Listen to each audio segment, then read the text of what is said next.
Olá a todos, feliz sábado. Bom rever cada um de vocês. Gostaria de convidá-los a abrir comigo a sua Bíblia, no livro das origens, livro de Gênesis, no capítulo 37. Gênesis, capítulo 37.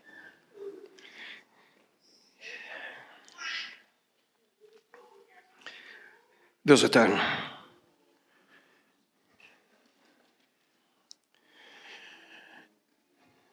a súplica é única apenas, que a graça, o amor, o sonho e o propósito que o Senhor tem na vida de cada um de nós possam mais uma vez, Senhor, estarem claros diante dos nossos olhos. E ensina-nos, Senhor, que mesmo diante de crises, mesmo diante de dificuldades, quando temos a percepção da Tua presença, não temos nada a temer. Fala a nós, Pai.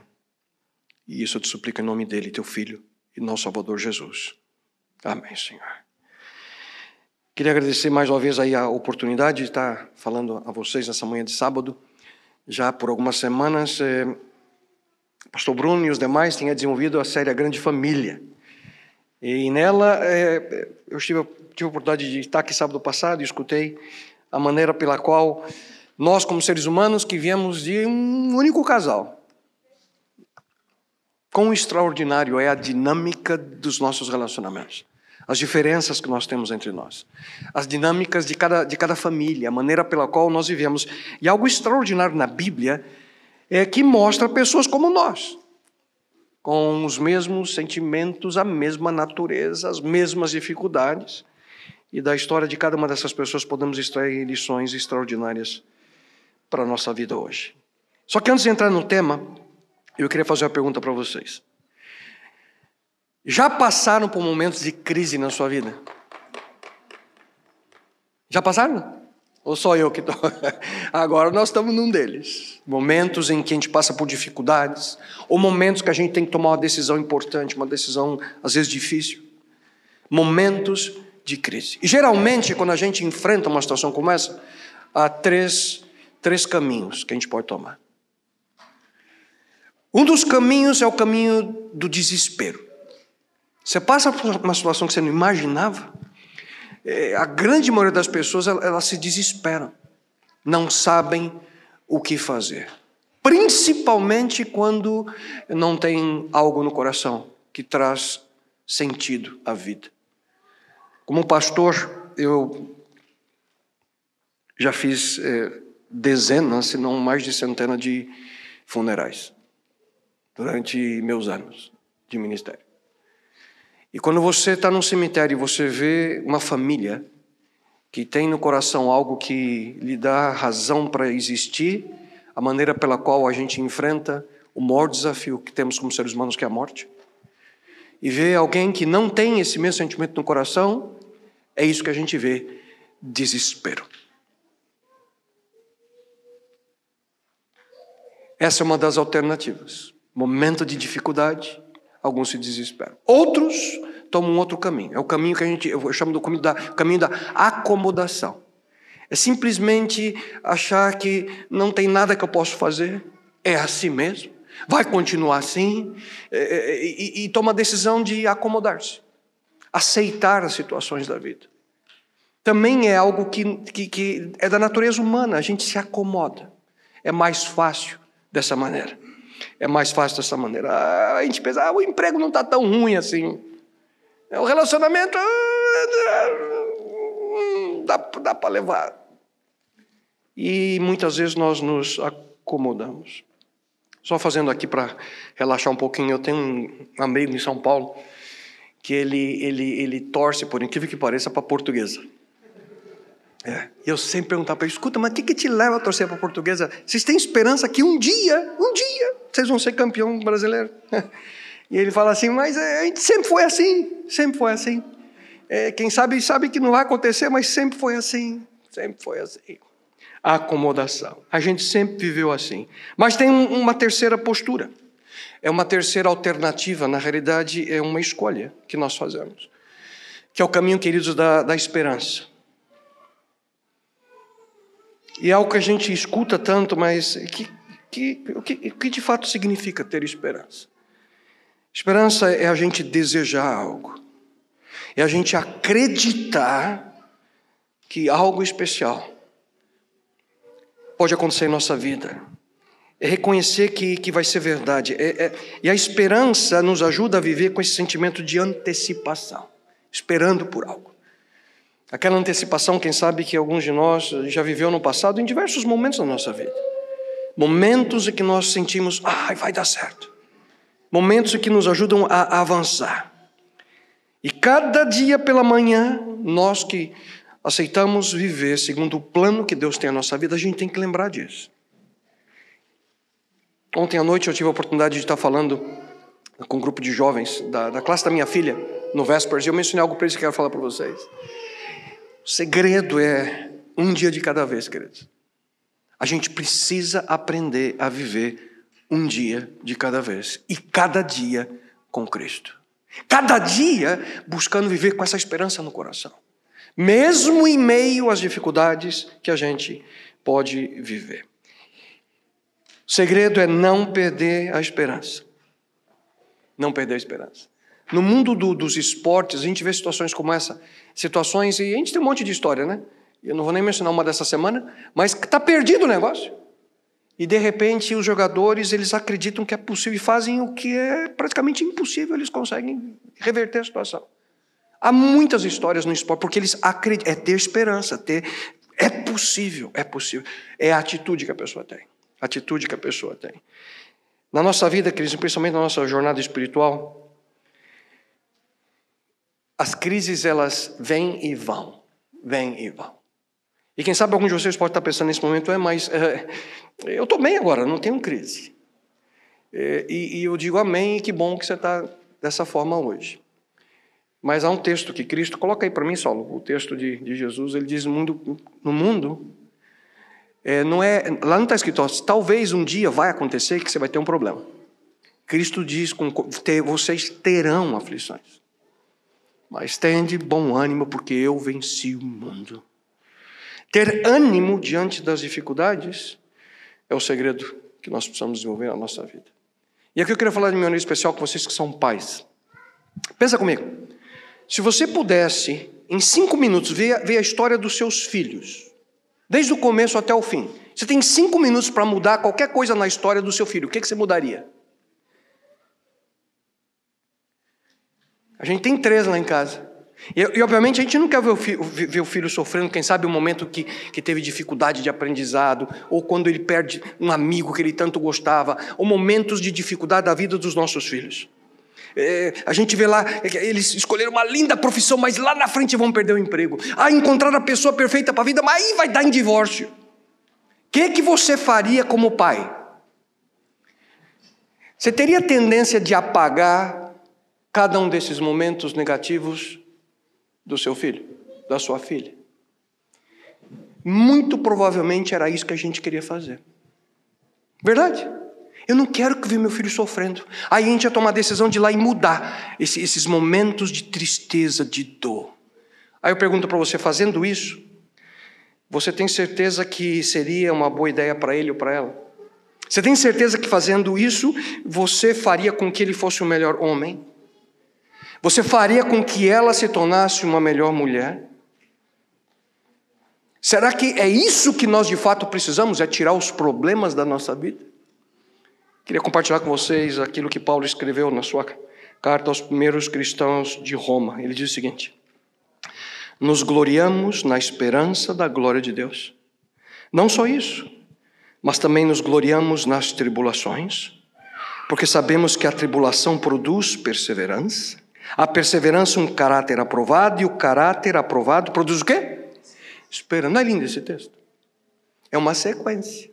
Você percebeu que esperança aqui, como se fosse na matemática, né? É o resultado dos problemas. Produz esperança. E é essa esperança que dá para a gente sentido para a vida, dá a força que nós necessitamos. E ele continua, e a esperança não nos decepciona, porque Deus derramou seu amor em nossos corações por meio do Espírito Santo que ele nos concedeu. Então, queridos, A gente cresce quando a gente enfrenta uma crise na vida e encontra o propósito daquele momento.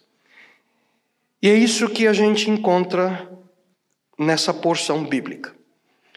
Na realidade, não sei se é coincidência, mas talvez seja providência do Senhor. Essa é a história que mais amo da Bíblia. A história de um jovenzinho chamado José.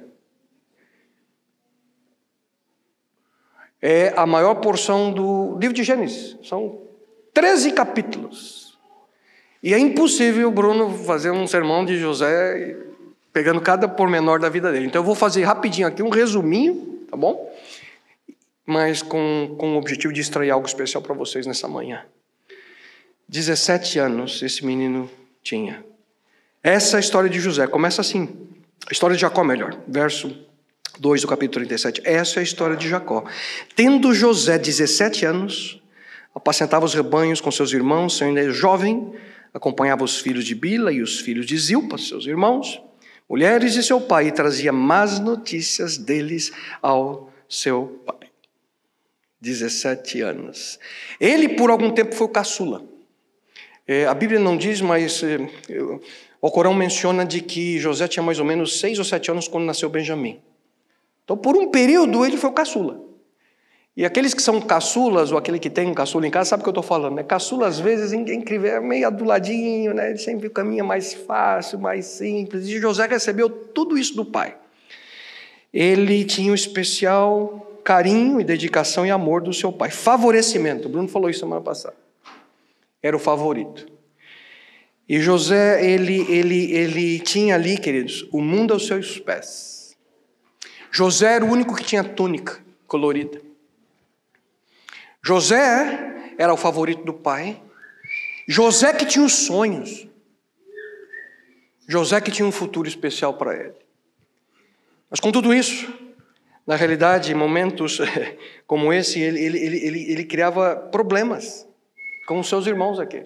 Ele via as coisas erradas, corria para o pai e dizia: pai, você não sabe o que está acontecendo. E aí, quando começou a ter sonho, ele chegava para os irmãos e falava: olha, eu tive um sonho tão bonito. E ele contava o sonho todo feliz, todo empolgado, né? Eu vi todo mundo ajoelhando diante de mim ali 2 vezes. Com isso, os irmãos que já viam que ele era favorecido, odiavam ele cada vez mais. A Bíblia diz, eu tenho que anotei aqui para... Eles odiavam, verso 4. Eles maltratavam José também no verso 4. E tinham inveja de José, verso 11. A situação isso porque era da família, né? Com os outros irmãos, ele sofria com os irmãos. Sofria com os irmãos. E o sentimento negativo chegou a um ponto que os irmãos tomaram a decisão, não foi de vendê-lo, foi de matá-lo. A ideia era matar, jogar o corpo numa cisterna lá e chegar para o pai e inventar desculpa. Não fossem Rúben, o irmão que chegou, a ideia de Rúben era libertar José, né? Não podemos fazer isso com o nosso irmão. E vocês conhecem bem a história. E lá se foi José. Vendido, eles na realidade arquitetaram o mal, mas agora ele vai em direção ao Egito, vendido como escravo.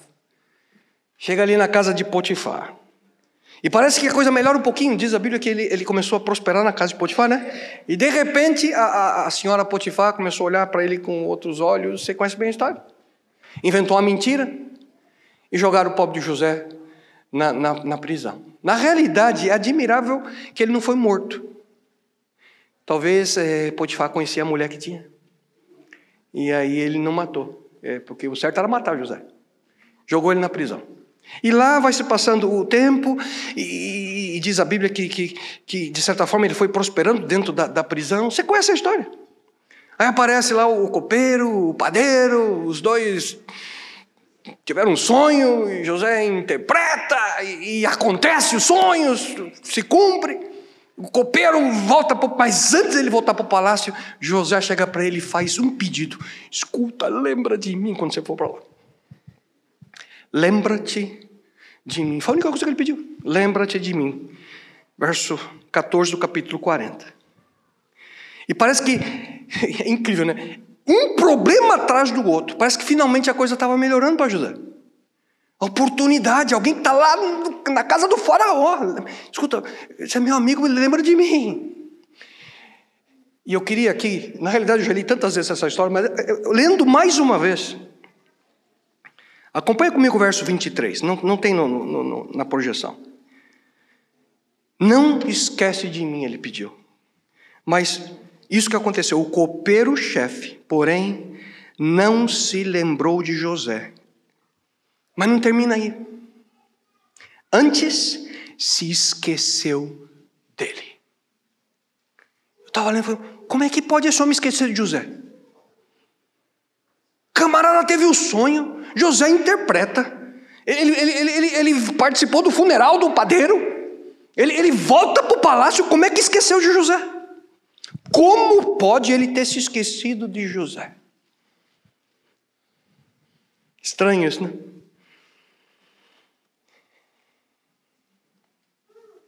Aqueles de ódio, a traição, da traição, a escravidão, da escravidão, a mentira, da mentira para a prisão, da prisão para o esquecimento.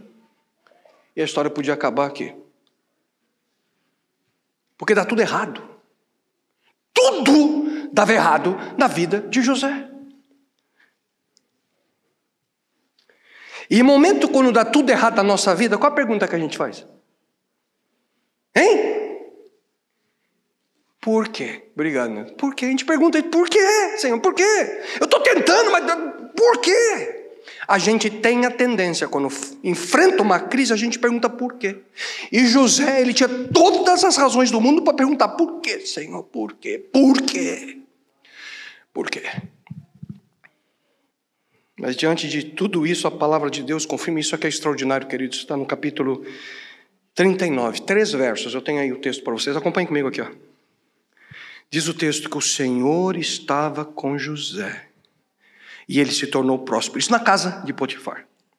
Depois na prisão. Mas enquanto José ficou ali no cárcere, o Senhor era com ele.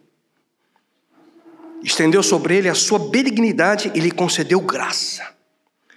No verso 23, o Senhor era com ele, fazendo prosperar tudo o que ele empreendia. O Senhor estava com José. O Senhor era com ele. O Senhor era com ele. Será? Um problema atrás do outro. Cadê Deus? Queridos, no ódio familiar, Deus salvou José da morte, usando um irmão. No caso ali de ser vendido, pensa comigo, ele foi para o mercado de escravos, qualquer um podia comprar José. Quem comprou? Potifar.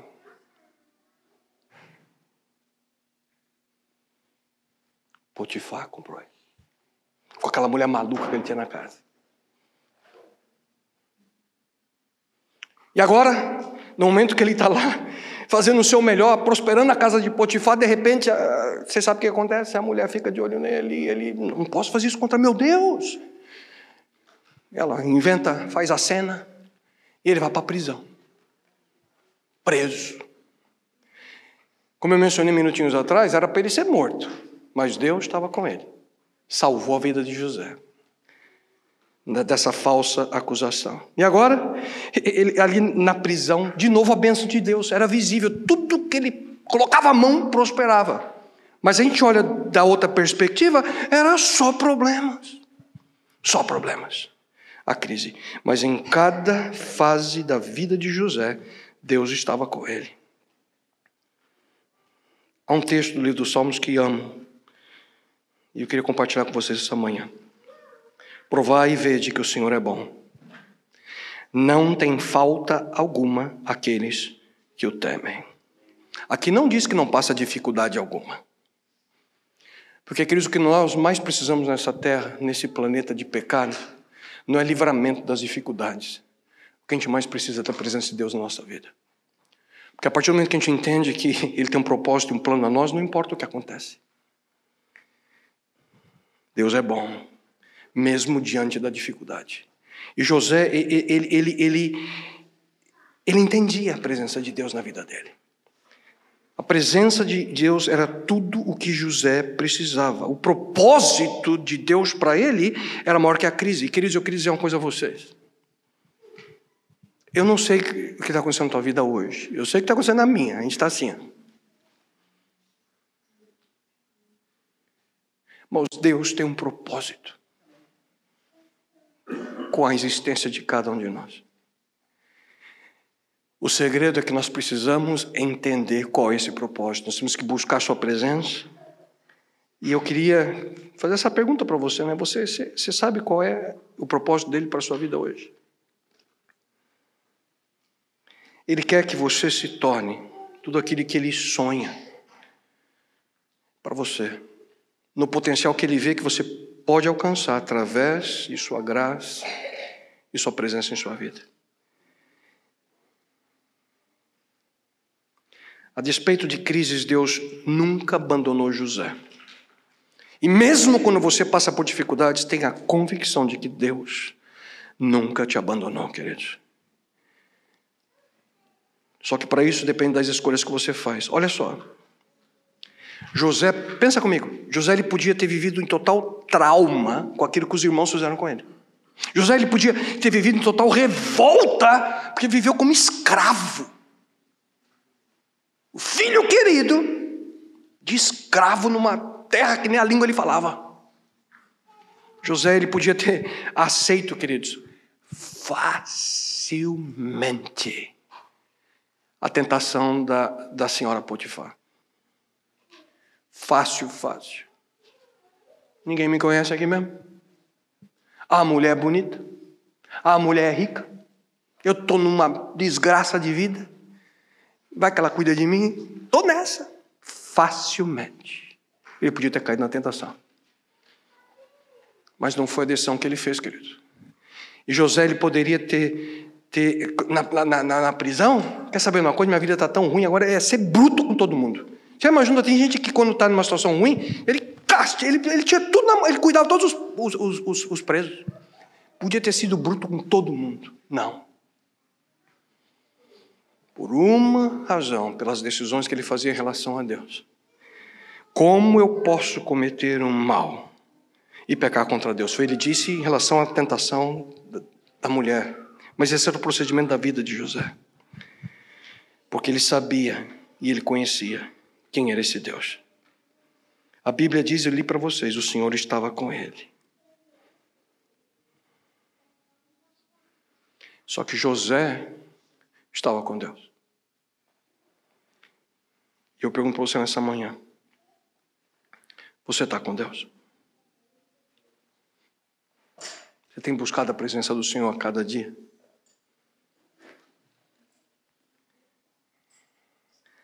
Será que a gente está vivendo de acordo com o plano e o propósito que Ele tem para nós? Para concluir, queridos, eu queria dizer sobre esses planos de Deus. A gente conhece bem aquele texto, né, de Isaías, que Deus fala, os meus pensamentos não são os pensamentos de vocês. A gente conhece bem esse texto. Deus, Ele está acima, muito acima de cada um de nós, queridos. E tem momento que a gente tenta entender Deus. A gente faz essa pergunta, né, por quê? Porque a gente quer entender Deus. Só que a humildade nos leva a um ponto que nós temos que admitir que há circunstâncias que quem sabe perguntar o porquê não vai trazer resposta nenhuma para nós. O propósito de Deus é vindicar seu caráter, vindicar não só para você, por esse planeta, é para o universo quem Ele é.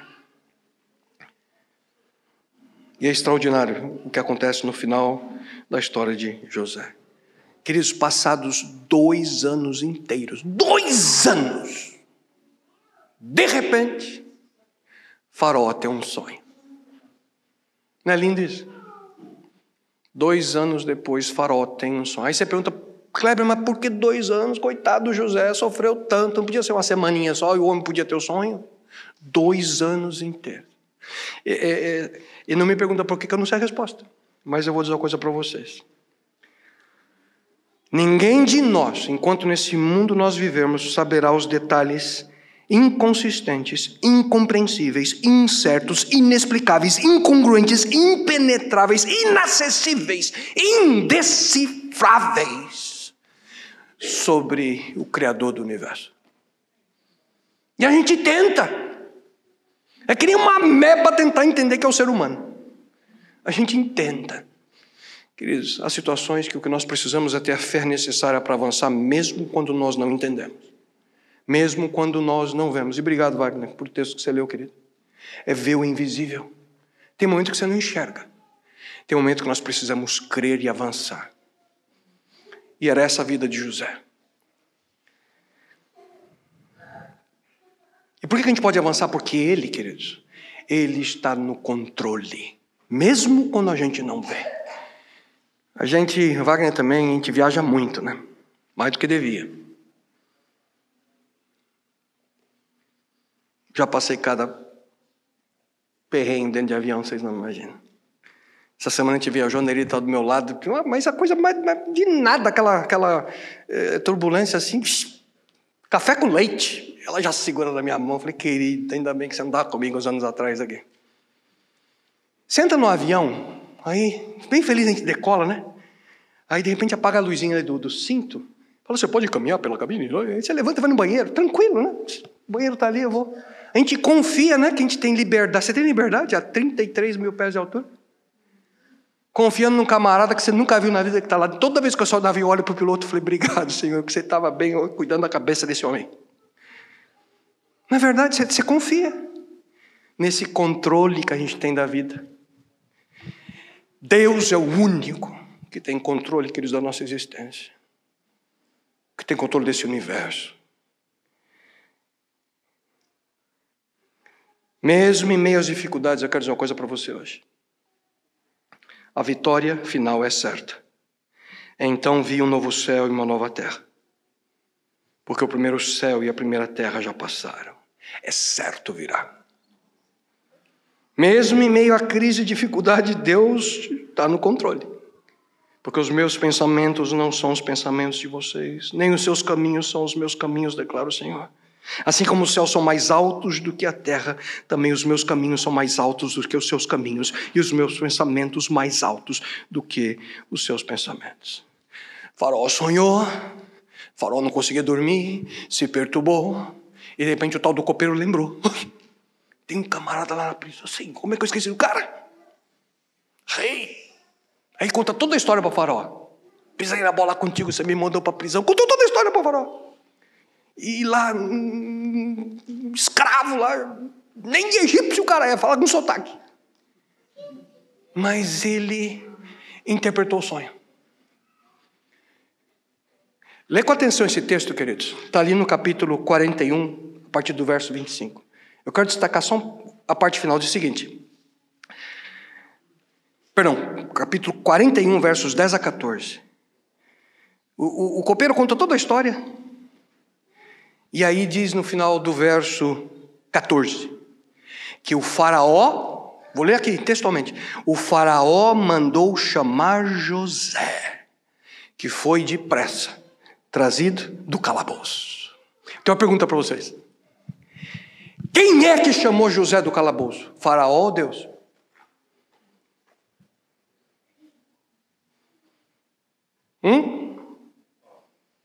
O faraó chamou. O tempo chegou, queridos. O tempo de Deus não é o nosso tempo.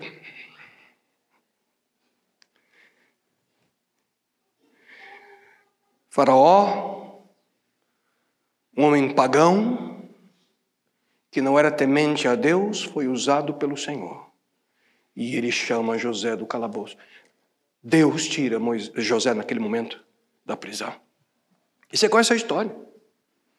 E o sentimento de José? E agora, o que eu faço? E o faraó conta para ele o sonho. Ele vai dizendo ao faraó, você teve dois, mas na realidade é um só. E o sentimento? E vai que eu falo e não acontece. Né? E depois que ele disse, Senhor, o que é? Desgraça total. A coisa vai estar feia. E vai que o faraó não gostava do que ele dizia. 7 anos de sofrimento que você nunca imaginou na vida. E se o faraó não gosta da interpretação? E o que é extraordinário é que depois que ele vai e diz, Ele fala, mas é o seguinte, e olha só o que é um homem com Deus na vida. José não era só um sonhador. José era um homem que deixava ser guiado por Deus, e ele dá uma sugestão para o rei. Quer saber uma coisa? Você parou para pensar? Ele fala, escuta, porque eu pego 1/5 de todo mundo aí nesses 7 anos, bota nos celeiros aí, vai ser sensacional, vai ter comida para todo mundo. Você se lembra o que Faraó disse? Acaso acharíamos um homem como esse, em que haja o Espírito de Deus? Que isso aqui é um pagão dizendo, não tem ninguém aqui com o Espírito que esse homem tem. E queridos, em 20 minutos, José de escravo se torna o segundo no Egito. Levou 20 minutos para Deus fazer o milagre na vida de José. Só que o milagre na vida de José não começou ali. Em cada momento da sua vida, da sua jornada, em cada passo, Deus tinha um propósito. E Deus cumpre o seu propósito, queridos. Eu tenho que acabar. E eu quero dizer uma coisa para vocês. Deus sempre esteve com José. Mas eu quero dizer uma coisa especial. Deus sempre esteve do lado de cada um de vocês. Deus está hoje do teu lado. E Ele sabe, conhece cada pormenor da sua vida. Pastor, e o momento que eu sofri tanto choro, com tanta lágrima, está lá no Salmo 58. Cada lágrima que você derrama, Deus vê. Cada momento de sofrimento, Deus sabe.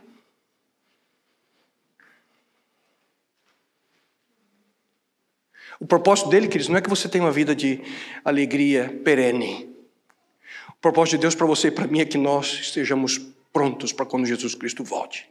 O propósito dele é que nós possamos ser instrumentos nas mãos dele para levar o amor dele a quem não conhece. O propósito de Deus é muito maior do que aquilo que nós sonhamos. Queridos,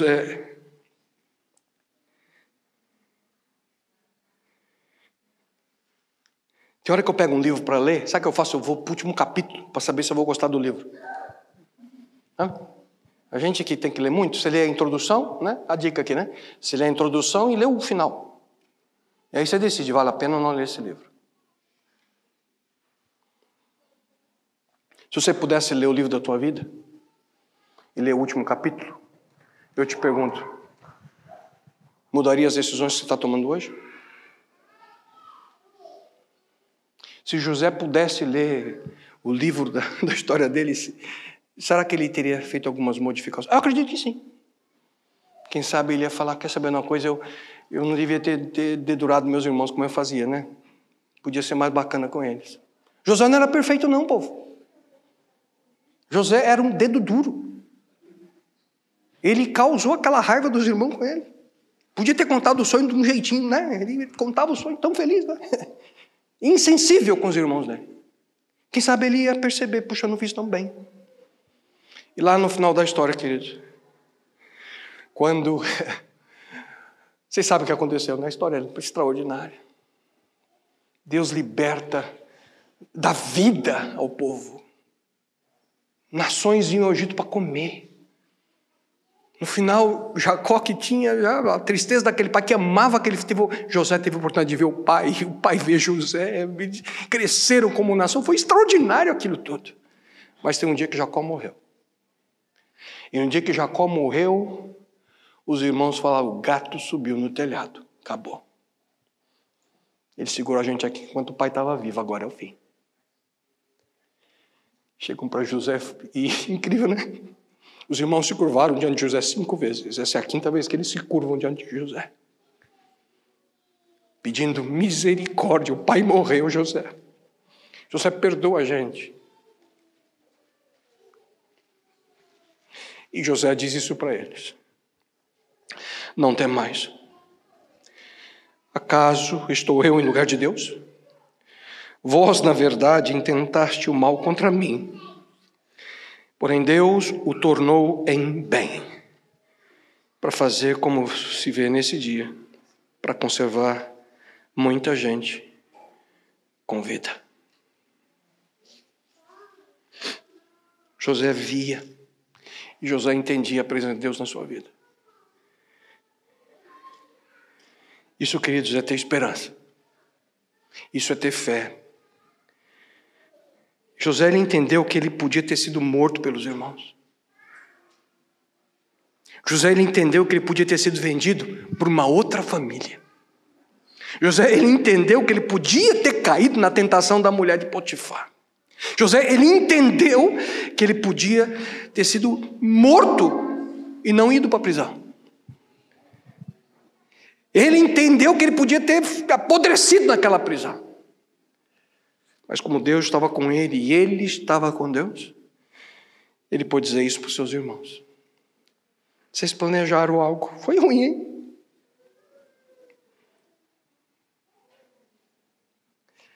Mas eu vou usar, quem sabe, palavras que José não disse, mas basicamente ele diz o seguinte: Deus, meus irmãos queridos, é o único que pode tirar algo de bom de uma situação ruim. E esse mesmo Deus, hoje, pode fazer isso para você e para mim. É o mesmo Deus, queridos.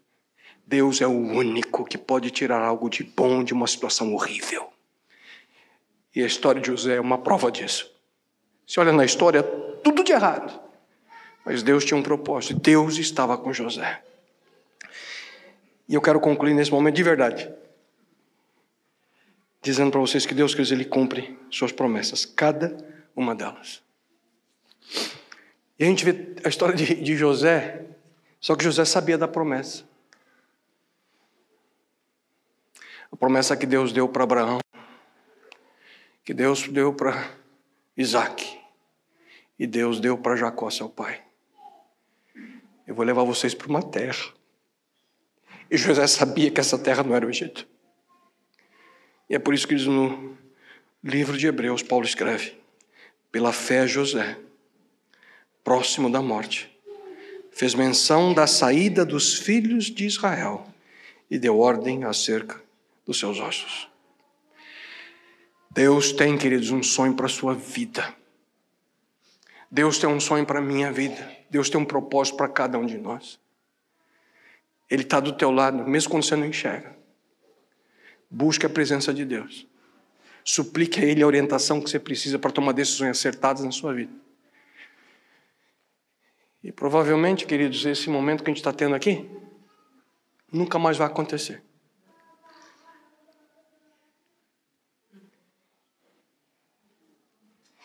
Mas eu queria me encontrar com cada um de vocês quando Cristo voltar.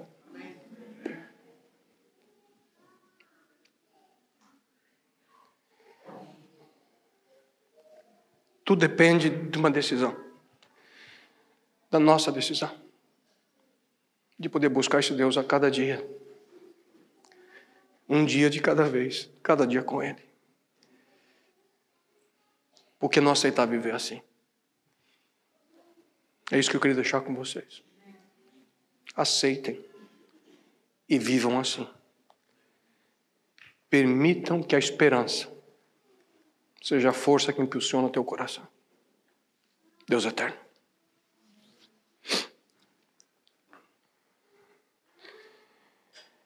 Só nós precisamos de Ti a cada momento. Isso de uma maneira muito especial, eu oro por cada pessoa que nesse momento está aqui dentro. Aqueles que vão ouvir essa mensagem no futuro. A que vejam, a que percebam que mesmo diante de momentos que a gente não entende, que a gente não sabe por quê, que a gente possa viver não com desespero, não acomodados, mas que a gente possa viver com esperança. Que a gente possa lembrar da experiência extraordinária de José e a maneira pela qual o Senhor guiou esse jovem e a maneira pela qual ele foi um instrumento em suas mãos, Senhor, para a salvação de milhares de pessoas. Senhor, guia a nossa vida, Senhor, toma a nossa vida em Tuas mãos, que mesmo quando vem a tormenta, mesmo quando o vento sopra, que a gente possa ver e entender que o Senhor é fiel e que o Senhor tem um plano e um propósito a cada um de nós. Por favor, Senhor, guia-nos, não somente hoje, amanhã, na segunda, cada dia da nossa vida, até o momento quando Cristo aqui voltar. E que cada um de nós possamos, Senhor, individualmente, como família, cada um de nós possamos estar prontos para quando Jesus Cristo cumprir sua maior promessa, a esse mundo retornar, e que possamos, bom Deus, naquele momento estar prontos para recebê-lo como nosso Senhor e Salvador. E isso eu te lhe suplico. Rogo e te agradeço em nome e pelo amor do teu Filho amado Jesus. Amém, Senhor.